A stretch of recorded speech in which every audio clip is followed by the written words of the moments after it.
Mieux. Là, c'est mieux. Merci, Émile. Donc, je disais, je vais faire un petit résumé. Bonsoir, Kathleen.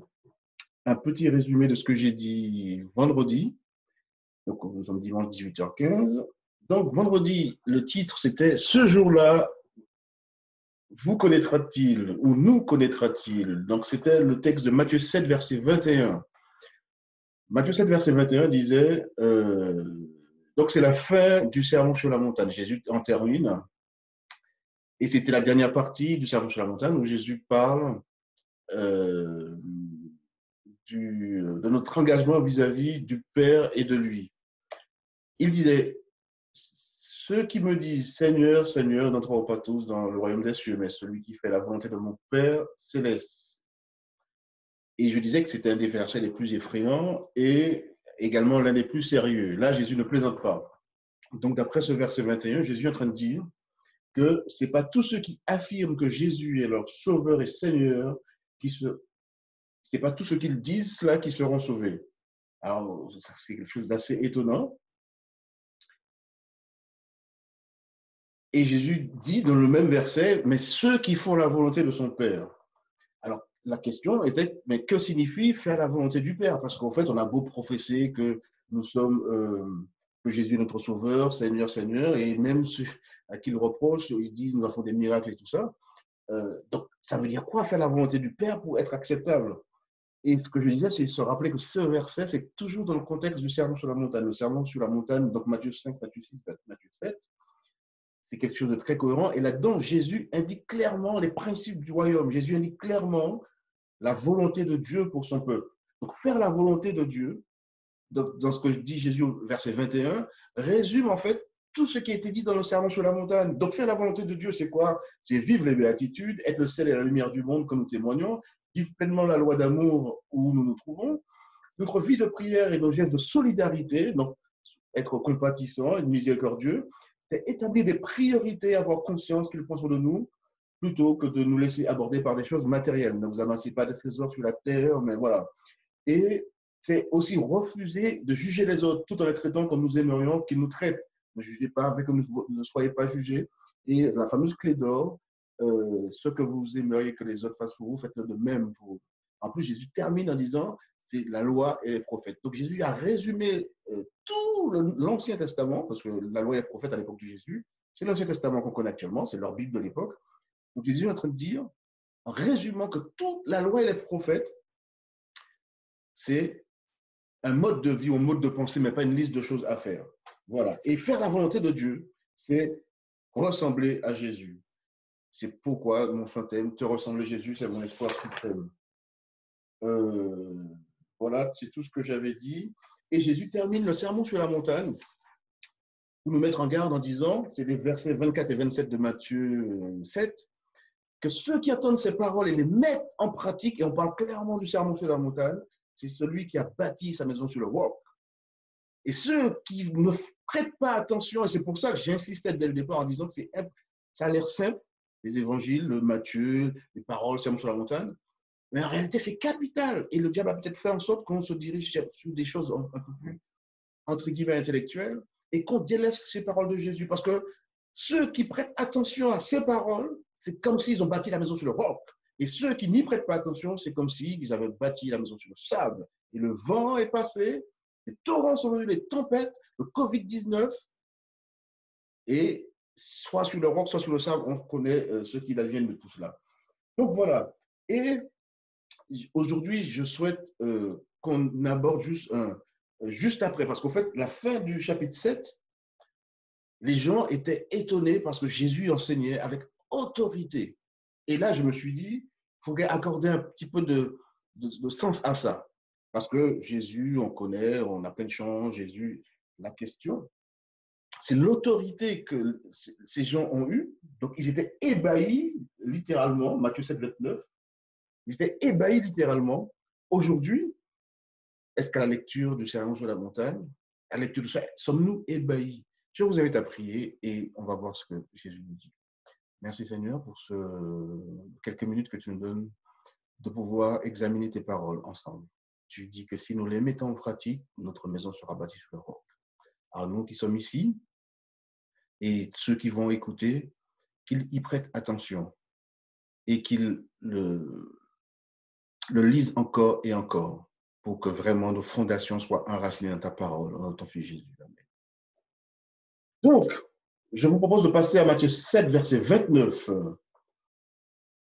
Aujourd'hui, donc, je vous propose de voir comment, juste après le sermon sur la montagne, Jésus assit son autorité. Donc, Matthieu 7, 29, où il est dit, lorsque Jésus eut achevé ses discours, donc le sermon sur la montagne, les foules étaient ébahies de son enseignement, car il les instruisait comme quelqu'un qui a de l'autorité et non pas comme leurs scribes.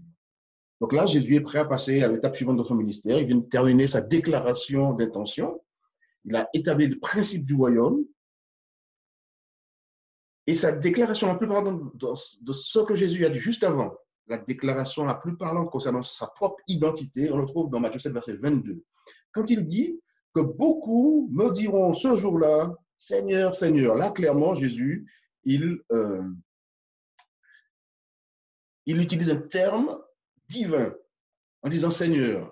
Donc, les gens qui l'écoutent, qui se disaient, mais c'est qui? Donc, certains savaient que c'était Jésus de Nazareth, fils d'un charpentier. Remarquez bien, quand vous relisez, que Jésus ne dit pas « je suis né à tel endroit », il dit « je viens de », et de l'endroit où il vient, il dit « mon père ». Donc, les gens se posent des questions, mais qui c'est ce gars? Et là, quand il dit, il s'identifie lui-même en disant que ce jour-là, donc au jour du jugement, les gens lui diront « Seigneur, Seigneur ». Donc là, Jésus insiste sur le fait que les gens vont s'adresser à lui dans des termes comme cela. Donc, ce n'est pas étonnant qu'effectivement, les gens étaient stupéfaits en disant, voilà, mais c'est qui? Alors, non seulement il enseignait avec autorité, mais il affirmait être Dieu en s'attribuant des prérogatives divines. Donc là, les Juifs étaient vraiment ébahis. Et la question, c'est ce que je disais juste avant, est-ce que nous sommes ébahis par ces paroles? Le problème, c'est que pour nous, ce n'est pas nouveau. Nous sommes nés là-dedans, on connaît tout ça. Le monde occidental dans lequel nous vivons, on a l'habitude d'entendre parler de Jésus. Depuis que nous sommes nés tous là, on entend parler de Jésus. Mais c'est pour ça que j'ai voulu faire ça. Je pense que tous, autant que nous sommes là et tous ceux qui vont écouter, nous devons apprendre à regarder d'un regard neuf afin d'être aussi ébahis par notre merveilleux Sauveur.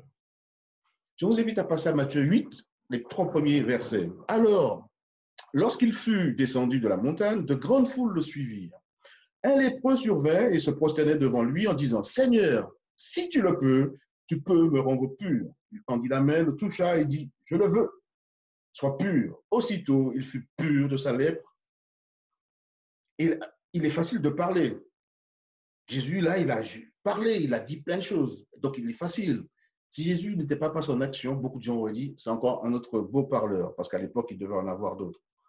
La véritable autorité se trouve dans l'action, mais pas dans de vaines paroles. Jésus avait une grande autorité qu'il exprimait non seulement en parole, mais aussi par ce qu'il faisait. Donc, on l'a vu Matthieu 5 à 7, les 3 chapitres, c'était le discours sur la montagne. Donc, Jésus avait une grande autorité dans son enseignement. Et dans les chapitres qui vont suivre, le chapitre 8 et 9, Jésus est un maître qui a une réelle autorité, et là, il est dans l'action. La vie de Jésus était tout organisée que Matthieu est structuré. Et on l'a vu quand on a lu les chapitres 5, 6 et 7, que Jésus n'a rien dit au hasard. Il y a toute une cohérence dans tout ce qu'il dit. Alors, il y a 9 miracles. Entre Matthieu 8 et Matthieu 9, 33, il y a 9 miracles. Et là, Jésus a démontré son autorité d'une certaine manière qui laisse aucun doute. Le premier miracle fut le miracle d'un lépreux. À l'époque, on le sait tous, je le rappelle, la lèpre, c'était quelque chose de terrible. C'était la maladie la plus détestée, celle dont on avait le plus peur dans le monde antique dans l'époque de Jésus. Dès que quelqu'un était diagnostiqué, elle devait se mettre au banc de la société. Et en plus, elle était déformée physiquement et elle devait toujours crier impur, impur et pur. Je vous invite à voir Ben-Hur si vous voulez voir ce que c'est vraiment que la vie d'un lépreux. Pourtant, le premier miracle de Jésus, c'est de guérir même un lépreux. Là, il a frappé fort parce que les lépreux, c'était vraiment quelque chose bon de la société, personne ne s'en approchait. Et là, un lépreux, juste, c'est lui qui se précipite vers Jésus. Il dit, je le sais, tu peux. Et là, Jésus le guérit. Et là, Jésus marque un grand coup. Il montre vraiment que tout ce qu'il vient de dire, il est dans l'action. La bonne nouvelle, parce que tous les jours, à chaque moment, il y a une bonne nouvelle. Good news, c'est que c'est ce Jésus qui avait l'autorité sur la lèpre, 2000 ans après, il a encore l'autorité. Il a encore cette autorité.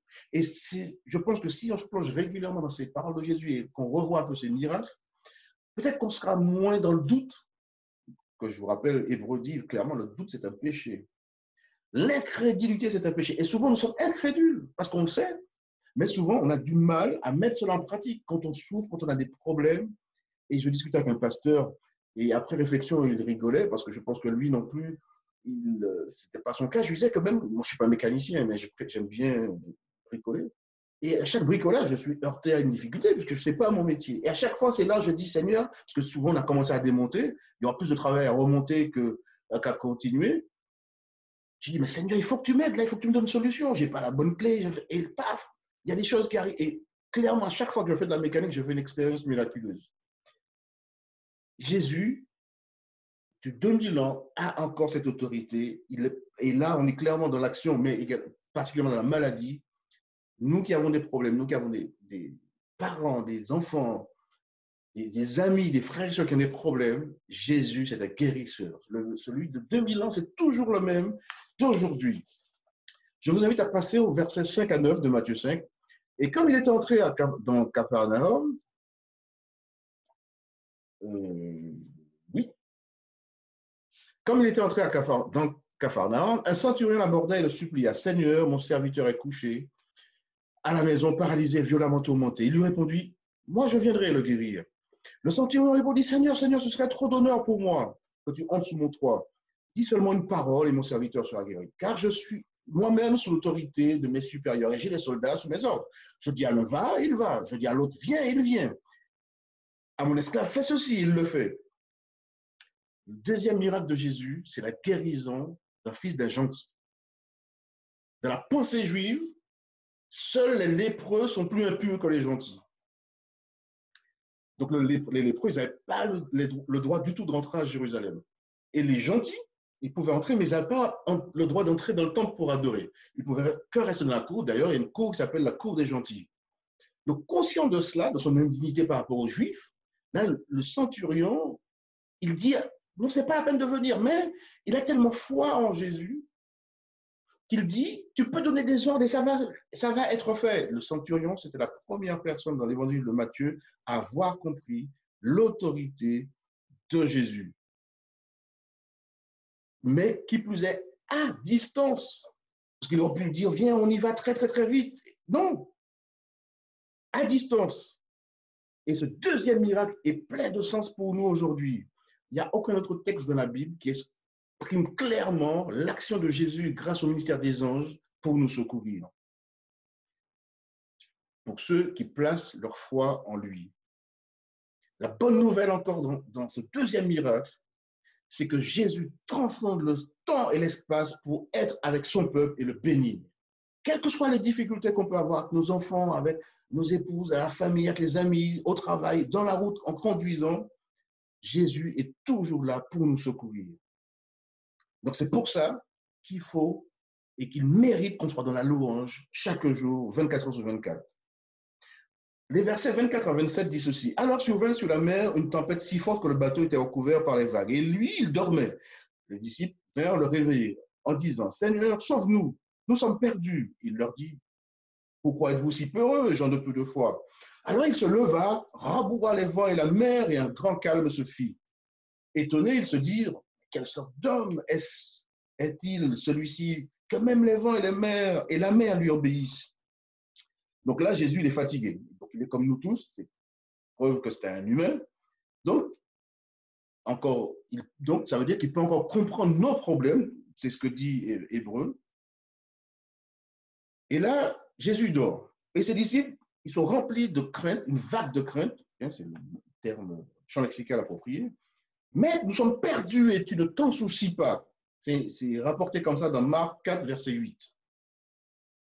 Pourtant, Jésus se soucie de ses disciples. Il apaise le vent, la tempête, et il apaise également ses disciples. Le calme s'installe et la mer et les cœurs se calment. Mais c'est déstabilisant pour ces hommes. Ils disent dans verset 9, Mais qui est donc cet homme qui a le pouvoir sur la nature? Cette expérience les a quand même aidé à comprendre qui était vraiment celui qu'ils suivaient. Parce que dans la loi des prophètes, donc l'Ancien Testament, donc leur Bible de l'époque, seul Yahweh pouvait apaiser les tempêtes. Les tempêtes avaient le pouvoir sur la nature. On peut le voir dans Psaume 66, verset 7, dans Ésaïe 51, verset 9 à 10. Je vous laisse ces quelques références. Vous pouvez voir où on dit que c'est que Dieu qui a le pouvoir sur la nature. La bonne nouvelle aujourd'hui, c'est que Jésus qui a sauvé les disciples de la tempête est encore puissant aujourd'hui. Nous sommes aussi ses disciples. Parce que souvent on voit Jésus et ses disciples, mais nous sommes encore ses disciples et nous n'avons rien à craindre parce que nous servons un Dieu qui a toute autorité, même sur la nature. Quand Jésus semble dormir, quand nous sommes en danger, il est puissant et il nous sauve. Mais il faut avoir foi en lui. C'est la foi agissant. C'est notre foi qui est rémunérateur. Donc Jésus avait toute autorité, non seulement sur la nature, il avait autorité à distance avec la fille de Jairus, pas la fille de Jairus, avec le centurion, pardon. Et là, Jésus va prouver qu'il a l'autorité sur les démoniaques et les forces surnaturelles. Donc tout ça, c'est juste après le sermon sur la montagne. Donc, étape par étape, tous les 9 miracles qui vont suivre, Jésus prouve son autorité sur chaque chose. Donc, on trouve cela dans Matthieu 8, versets 28 à 32. Quand il lui abordait sur l'autre rive, dans le pays de Gadarénien, deux démoniaques sortant des tombeaux vers au-devant de lui. Ils étaient si redoutables que personne n'osait passer par là. Donc, dans cette région, personne n'osait passer là parce qu'on savait qu'il y avait deux démoniaques. Donc, par exemple, Emile qui m'écoute, hein, si on savait qu'à Kafumao, il y avait un truc, on n'irait pas, n'est-ce pas, hein? Donc, là, Jésus se trouve face à deux démoniaques pour la première fois depuis sa confrontation avec Satan. Et là, tout de suite, les démoniaques savent à qui ils ont affaire. Parce qu'ils s'adressent à lui en disant « Fils de Dieu ». Donc, ils prennent conscience tout de suite de leur impuissance. Ils savent que le combat est perdu d'avance. Là, ils sont face à l'autorité de Jésus. Ils savent qui c'est. Donc, tout de suite, ils demandent « Permets-nous d'aller dans les cochons ». Donc, vous pouvez relire l'histoire, on ne va pas insister. Mais le fait qui est surprenant dans cette histoire, c'est que toutes les gens de cette région, ils avaient peur de ces démoniaques. Mais dès que Jésus les a guéris, au verset 34, on peut voir que la seule chose qu'ils désiraient, c'est que Jésus s'en aille. Pourquoi? Jésus vient de les délivrer de deux démoniaques. On serait content qu'à Carrefour-Mao, on puisse passer s'il n'y avait plus ces démoniaques. Non, ils ne sont pas contents. Ils disent à Jésus, il faut déguerpir. C'est vrai que Jésus avait produit un miracle. Mais Jésus a touché également une corde sensible. Il a touché au porte-monnaie. Les gars, à l'époque, ils ont perdu leur cochon. Cela doit nous faire réfléchir à notre relation avec Jésus. Dans quelle mesure acceptons-nous son autorité si elle menace notre porte-monnaie ou nos autres idoles? Ça, c'est une réelle question. Te ressembler Jésus, c'est mon espoir suprême. On aime Jésus. Mais quand Jésus va venir faire le ménage, quand il va vouloir appliquer son autorité, parce que je vous rappelle, Jésus est mon ami suprême, c'est une réalité, mais Jésus est mon Seigneur. Et la seigneurie de Jésus, c'est qu'on accepte qu'il ait l'autorité sur notre vie. Donc, dans quelle mesure acceptons son autorité si ça va toucher un petit peu à notre porte-monnaie ou aux autres idoles de notre vie? Jésus va prouver juste après qu'il a l'autorité sur le péché. Au verset, donc là, on attaque le chapitre 9, les deux premiers versets. Il monta sur un bateau, traversa la mer et se rendit dans sa ville. On lui amena un paralytique couché sur un lit. Voyant leur foi, Jésus dit au paralytique, « Courage, mon enfant, tes péchés te sont pardonnés. » Là, Jésus associe guérison de l'homme au pardon des péchés. Là, il y avait des scribes qui observaient. Et Jésus connaissait leur théologie.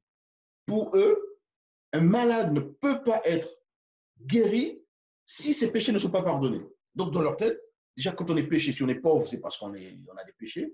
Et quand il faut être guéri, il faut d'abord pardonner les péchés.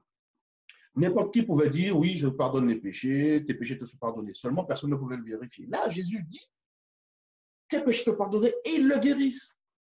Et là, si on lit dans Luc par ailleurs, il va expliquer pourquoi, parce qu'en fait, ils vont l'accuser de blasphème parce qu'il dit tes péchés te sont pardonnés. Dans leur tête, il n'y a que Dieu qui puisse faire cela. Donc pour eux, tout de suite, ça c'était un blasphème. En plus, les scribes auraient très bien pu rester là tranquillement sans rien dire. C'est Jésus qui va les chercher. Jésus leur pose la question aux scribes, qu'est-ce qu'il est plus facile de faire? Dire tes péchés te sont pardonnés ou encore dire lève-toi et marche. Et là, ça les a mis en colère et c'est ce qui va signer l'arrêt de mort de Jésus. Et le fait, en tout cas, que le paralytique soit guéri, ça mettait tout de suite en évidence la divinité de Dieu, de Jésus, pardon. Juste après, Jésus va prouver son autorité sur la mort. Dans les versets 18 à 26, tandis qu'il leur disait cela, un chef arriva. Il se prosterna devant lui et disait, ma fille est morte il y a un instant, mais viens, pose ta main sur elle et elle vivra. Donc, on sort quelques versets. Lorsque Jésus fut arrivé à la maison du chef et qu'il vit les joueurs de flûte et la foule agitée, il dit, retirez-vous, car la jeune fille n'est pas morte, elle dort. Eux se moquaient de lui. Quand la foule eut été chassée, il entra, saisit la jeune fille par la main et la fille se réveilla. Le bruit se répandit dans tout le pays. Là, on a affaire à Jairus, le chef de la synagogue, donc Luc 8, verset 41 précise, parce que dans Matthieu, on dit que c'était un chef, mais là, c'était vraiment le chef de la synagogue. Donc, c'est pour ça qu'il faut associer les évangiles. Donc, Jairus, c'est un homme digne, un chef de la synagogue. On l'imagine en marchant toujours d'un pas calme et mesuré, faisant attention à son statut social. Il parlait certainement avec les gens qui venaient le voir de manière très calme, tout ça, vous imaginez bien le rabbin. Mais quand sa fille est morte, là, il n'y a plus de dignité, il n'y a plus rien. Il file, il court et se met, parce qu'il a dû entendre, il y a un prophète en ville qui fait des miracles. Il court, parce que quand on perd quelqu'un face à la mort, il n'y a plus de dignité. Souvent, ça remet les choses à plat. Il court et s'agenouille dans la route poussiéreuse aux pieds de Jésus. Jésus voit la foi naissante et tremblante de Jairus. Jésus lui dit, et c'est ce qu'il nous dit encore aujourd'hui, n'aie pas peur, crois seulement. Jésus n'est pas en train de refaire tout un serment à Jairus sur sa vie passée. Crois seulement. Jésus l'engage à continuer à croire, parce que s'il est venu, c'est parce qu'il croyait, à s'accrocher à sa foi plutôt que de céder au désespoir. Crois seulement. Et Jésus l'accompagne à sa maison. Jésus ignore les gens, parce que là, il arrive face à des experts de la mort. À l'époque, on engageait des gens pour pleurer, les familles pleureuses. Donc Jésus ignore ces personnes, même qui se moquent de lui.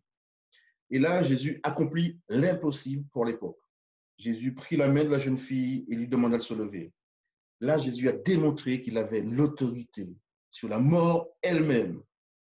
Là, c'est l'un des enseignements les plus importants du Nouveau Testament. Et cet enseignement va trouver son apogée dans le récit évangélique lorsque Jésus remporte la victoire sur la mort et lorsqu'il ressuscite. C'est ce qui sera au cœur de l'histoire du monde quand Jésus va revenir et va ressusciter les morts dans 1 Thessaloniciens 4, 13, 18. Donc, les chrétiens d'aujourd'hui, vous et moi, nous n'avons pas à craindre quoi que ce soit, même de la mort. Pourquoi? Parce que ce que Jésus a fait pour Jairus, pour sa fille, Jésus est capable de le faire pour chacun de ses disciples. Donc la question c'est, est-ce que l'autorité de ce Jésus qui a ébahi les gens, est-ce qu'on en est encore conscient? Si on est conscient, la bonne nouvelle doit transcender nos vies. On a un Jésus qui est prêt à fendre l'espace. Il y a un pasteur qui racontait, parce que là je disais que c'est... quand Jésus a montré qu'il a autorité même à distance, donc c'est valable pour nous parce qu'aujourd'hui il dépasse ses anges et tout ça. Il y a un pasteur qui racontait que Jésus, enfin qui voulait illustrer que Jésus ne laissait jamais ses enfants dans le danger même à distance, et il illustrait les trois jeunes Hébreux dans la fournaise ardente. Au moment où les trois jeunes Hébreux disent au roi, nous ne nous prosternerons pas et parce que notre Dieu va nous délivrer. Et même s'il ne nous délivre pas, on ne va pas se prosterner parce qu'on va rentrer. Donc là, ces jeunes Hébreux, ils ont foi, parce que là, on est dans un domaine d'adoration. Eux, ils ont décidé de donner leur adoration, autorité sur eux, qu'à Dieu seul et pas au roi. Et là, le Seigneur cherche un ange pour aller secourir ces trois jeunes Hébreux. Donc il y a des anges tout le monde est volontaire, donc il y a des anges qui se présentent. Il dit non, non, pas toi, parce qu'il veut quelque chose d'efficace. Et là, il appelle l'ange Gabriel. Et quand l'ange Gabriel se présente, il dit non. Et là, il appelle Jésus. Et Jésus dit, je suis déjà en bas. Et là, Jésus est dans la fournaise ardente. Ce Jésus qui avait autorité sur la mort, sur la nature, qui avait l'autorité même à distance, ce Jésus existe encore, est vivant et il intercède pour nous. Oui. Donc, il a encore de l'autorité, mais est-ce que nous le laissons avoir autorité sur nos vies? De Jésus, il y a toujours quelques enseignements à tirer et des choses puissantes. Et Jésus lui-même dit, si vous écoutez ces paroles, votre maison sera bâtie sur le roc. Une petite prière et nous allons nous arrêter. Merci Seigneur pour ces enseignements que tu nous donnes. Merci de veiller sur nous. Merci de nous rappeler que toi qui avais autorité il y a 2000 ans sur la nature, sur la mort, sur la maladie, et que tu peux même intervenir à distance, aujourd'hui tu es prêt encore à le faire pour nous. Donne-nous à ne pas douter cela. Que la bonne nouvelle de l'Évangile soit quelque chose de très concret dans nos vies et que nous puissions toujours avoir faim et soif de ta justice, que nous puissions être la lumière et le sel de la terre. Nous ne sommes pas dignes, Seigneur, mais au nom de Jésus, nous te prions de nous exaucer, de nous donner un cœur pur. Amen.